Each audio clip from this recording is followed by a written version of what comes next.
ಇತ್ತೀಚಿನ ವರ್ಷಗಳಲ್ಲಿ ಚಿನ್ನದ ಬೆಲೆ ನಿರಂತರವಾಗಿ ಏರಾಗುಂತೈತಿ. ಹಾಗಾದ್ರೆ ಅದಕ್ಕೆ ಕಾರಣ ಏನ ಅನ್ನುವಂತ ಹಲವಾರು ವಿಚಾರಗಳನ್ನ ನಾವು ಈ ವಿಡಿಯೋದಾಗ ನೋಡೋಣ.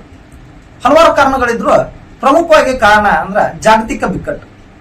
ಇದರಲ್ಲೂ ಪ್ರಮುಖವಾಗಿ ರಷ್ಯಾ ಉಕ್ರೇನ್ ಮೇಲೆ ದಾಳಿ ಮಾಡಿತ್ತು. ಯಾವಾಗ? 2022ರಲ್ಲಿ. ಅದಕ್ಕಿಂತ 2021ರಲ್ಲಿ 48,000 ರೂಪಾಯಿ ಪ್ರತಿ ತೊಲೆಗೆ ಬಂಗಾರ ಇದ್ದಿದ್ದು ಆದ್ರ ಈಗ ಪ್ರಸ್ತುತ 2025ಕ್ಕೆ 1,44,000 ಬಂದಿರ್ತೈತಿ.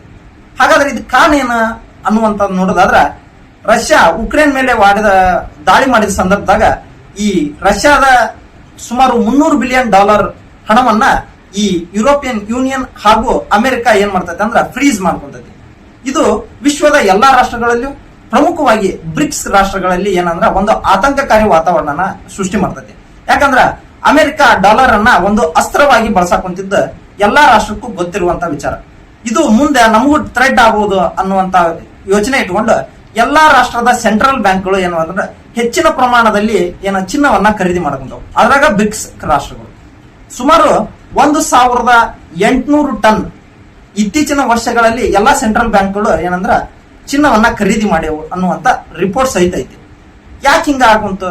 ಇದಲ್ಲದ ನಮ್ಮ ಭಾರತ ಸಹಿತ ಈ ಬ್ರಿಟನ್ ನಲ್ಲಿ ಇರುವಂತ 100 ಟನ್ ಚಿನ್ನವನ್ನ ಸೀಕ್ರೆಟ್ ಆಗಿ ಭಾರತಕ್ಕ ವಾಪಸ್ ತಂದ್ಬಿಡ್ತದೆ. ಯಾಕಂದ್ರ ನಾಳೆ ಯಾವುದೇ ಯುದ್ಧದ ಸಂದರ್ಭದಲ್ಲಿ ಇದನ್ನ ಅಸ್ತ್ರವಾಗಿ ಬಳಸ್ಕೋಬಾರದು ಅನ್ನುವಂತ ವಿಚಾರದಲ್ಲಿ ಭಾರತದ ಸೆಂಟ್ರಲ್ ಬ್ಯಾಂಕ್ ಐತಿ. ಹಾಗ ಇತ್ತೀಚಿನ ವರ್ಷಗಳಲ್ಲಿ ಎಲ್ಲಾ ಸೆಂಟ್ರಲ್ ಬ್ಯಾಂಕ್ ಭಾರತದ RBI, ಚೀನಾದ ಪೀಪಲ್ಸ್ ಬ್ಯಾಂಕ್ ಆಫ್ ಚೀನಾ, ಹೀಗೆ ಹಲವಾರು ಬ್ಯಾಂಕ್ಗಳು ಏನಂದ್ರ ಹೆಚ್ಚಿನ ಪ್ರಮಾಣದಲ್ಲಿ ಚಿನ್ನವನ್ನ ಖರೀದಿಸಕೊಂತಾವ. ಇದು ಪ್ರಮುಖ ಕಾರಣ ಅಂತ ಹೇಳ್ಬೋದು. ನಂತರದಲ್ಲಿ ಏನಂದ್ರ ಡಾಲರ್ನ ಬಿಕ್ಕಟ್ಟು ಇತ್ತೀಚಿನ ವರ್ಷಗಳಲ್ಲಿ ಗೊತ್ತೈತಿ. ಯಾಕಂದ್ರ ಒಮ್ಮೆ ಡಾಲರ್ನ ಡಿಡಾಲರೈಸೇಷನ್ ಅನ್ನುವಂತ ಒಂದು ವಿಚಾರ ಓಡಾಡಕೊಂತೈತಿ. ಆಮೇಲೆ ಡಾಲರ್ನ ಬೆಲೆ ಹೆಚ್ಚಾಕತಿ, ಕಡಿಮೆ ಆಕತಿ.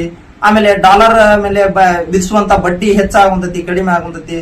ಆಮೇಲೆ ಈ ಡಾಲರ್ ಅನ್ನ ಒಂದು ಸೇಫ್ ಅಸೆಟ್ ಅಂತಂದು ಎಲ್ಲಾ ರಾಷ್ಟ್ರ ಪರಿಗಣಿಸಿದ್ದು ಅವೆಲ್ಲ ಕಡಿಮೆ ಆಗೈತಿ. ಹೀಗೆ ಡಾಲರ್ನ ಮೇಲಿನ ಅಪನಂಬಿಕೆ ಏನಾಗಕೊಂತೈತಿ ಅಂದ್ರ ಈ ಚಿನ್ನದ ಬೆಲೆ ಏರಿಕೆಗೆ ಪ್ರಮುಖ ಕಾರಣ ಅಂತಂದು ಹೇಳ್ಬೋದು. ಇದಲ್ಲದ ಈ ರೂಪಾಯಿಯ ಮೌಲ್ಯ ನಿರಂತರ ಕುಸಿತ ಆಗುಂತೈತಿ. ಯಾಕಂದ್ರ ಪೆಟ್ರೋಲ್ನ ಬೆಲೆ ನಿರಂತರವಾಗಿ ಹೆಚ್ಚಾಗುಂತಿದ್ಕ ನಾವು ಹೈಯೆಸ್ಟ್ ಇಂಪೋರ್ಟ್ ಮಾಡಿಸ್ಕೊಂತೀವಿ ಪೆಟ್ರೋಲ್ನ. ಹಿಂಗಾಗಿ ಭಾರತದ ರೂಪಾಯಿ ನಿರಂತರವಾಗಿ ಕುಸಿಯಾಗುಂತೈತಿ. ಇದು ಸಹಿತ ಚಿನ್ನದ ಬೆಲೆ ಏರಿಕೆಗೆ ಕಾರಣ ಅಂತಂದು ಹೇಳ್ಬೋದು. ಹೀಗೆ ಈ ಚಿನ್ನದ ಬೆಲೆ ಹೆಚ್ಚಾದಂಗ ನಮ್ಮ ಭಾರತೀಯ ಹೂಡಿಕೆದಾರರು ಏನ್ ಮಾಡಕೊಂತಾರ ಅಂದ್ರ ಚಿನ್ನವನ್ನ ಮತ್ತು ಸೇಫ್ ಅಸೆಟ್ ಆದಂತ ಡಾಲರ್ ಅನ್ನ ಏನ್ ಮಾಡದಂದ್ರ ಹೆಚ್ಚಿನ ನಂಬಲಾರವಾದ ಅಸೆಟ್ ಆಗಿ ಗುರುತಿಸ್ಕೊಂಡಾಗುಂತಾರ. ಹಿಂಗಾಗಿ ಇತ್ತೀಚಿನ ವರ್ಷಗಳಲ್ಲಿ ನಿರಂತರವಾಗಿ ಚಿನ್ನದ ಬೆಲೆ ಏರಾಕೊಂಡೈತಿ. ಹಂಗ ನೋಡೋದಾದ್ರ 2021ರಲ್ಲಿ 48,000 ರೂಪಾಯಿ ಇದ್ದಿದ್ದು 2023ರಲ್ಲಿ ಸುಮಾರು 65,000, 2024ರಾಗ 77,000, 2025ರಲ್ಲಿ ನಂತರ 1,45,000 ಆಸುಪಾಸಿನಾಗ ಚಿನ್ನ ಬಂದ್ ನಿಂತೈತಿ.